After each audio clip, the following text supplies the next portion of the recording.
Hello everyone and welcome back to my YouTube channel.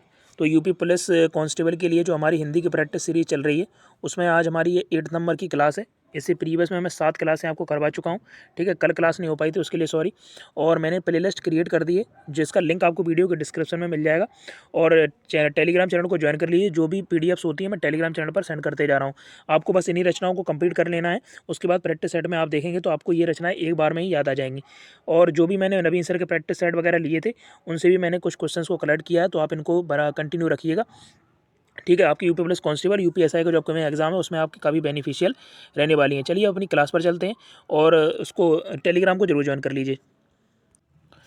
चलिए देखिए, हमारे जो अब हमारी क्लास है 8th नंबर की क्लास है। टेलीग्राम को ज्वाइन कर लीजिए। मैंने आपको बता दिया है, टेलीग्राम का लिंक आपको वीडियो के डिस्क्रिप्शन में मिल जाएगा।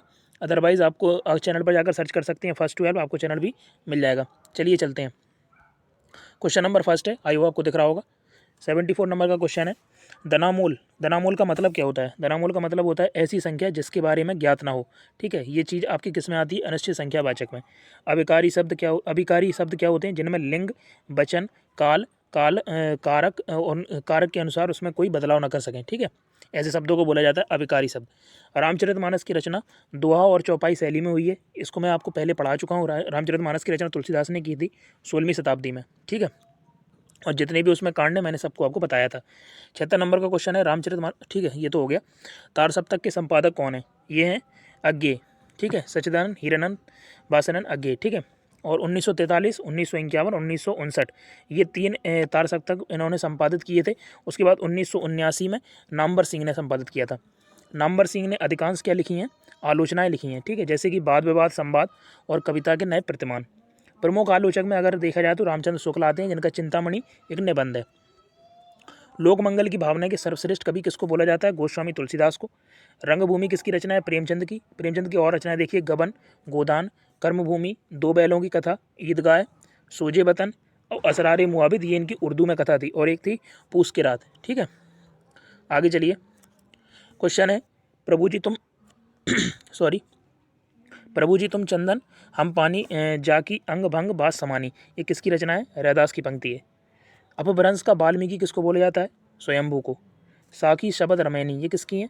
ये बीजक संग्रह हैं कबीरदास के। इनके कबीरदास के एक शिष्य थे, उन्होंने इनको संकलित किया था। अगला है, बैर क्रोध का अचार या मुरब्बा है, ये रामचंद्र शुक्ल ने बोला है। वर्तमान हिंदी का प्रचलित रूप क्या है? खड़ी बोली। स्वतंत्र सत्ता ना धारण करने वाला इसको किसको बोलते हैं? यौगिक होता है, यौगिक शब्द, जिसके जैसे पान, बाला, इनका अलग अलग कोई अर्थ नहीं है। जब ये साथ मिल जाते हैं तो ये इकट्ठे होकर पान वाला बन जाएगा। ठीक है, अब श्री गणेश क्या होता है? शुरुआत। और इतिश्री, इसका विलोम पूछा जाता है तो इतिश्री होता है समापन। आगे है विहंगम दृष्टि। विहंगम दृष्टि होता है सम्यक दृष्टि, यानी कि समान दृष्टि। ठीक है, आपने ये चीज़ें पढ़ी होंगी जब जैन धर्म आपने पढ़ा होगा, सम्यक ज्ञान, सम्यक दर्शन, सम्यक आचरण करके, तो ऐसे ही होता है। भिक्षुक कविता किसकी है?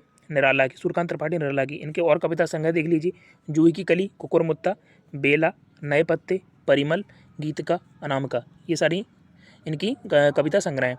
तो ये सारे इंपॉर्टेंट क्वेश्चन थे, मैंने आपको डिस्कस कर दिए। और मैं आपसे फिर कह रहा हूँ, अगर आपको वीडियोज़ अच्छी लग रही हो, ठीक है, तो आप दोस्तों के साथ शेयर कीजिए, जिससे उनको भी बेनिफिट्स मिल सके। और चैनल पर अगर फर्स्ट टाइम है तो चैनल को सब्सक्राइब कर लीजिए, बेल आइकन को प्रेस कर दीजिए। बाकी पढ़ते रहिए, मस्त रहिए। थैंक यू, जय हिंद।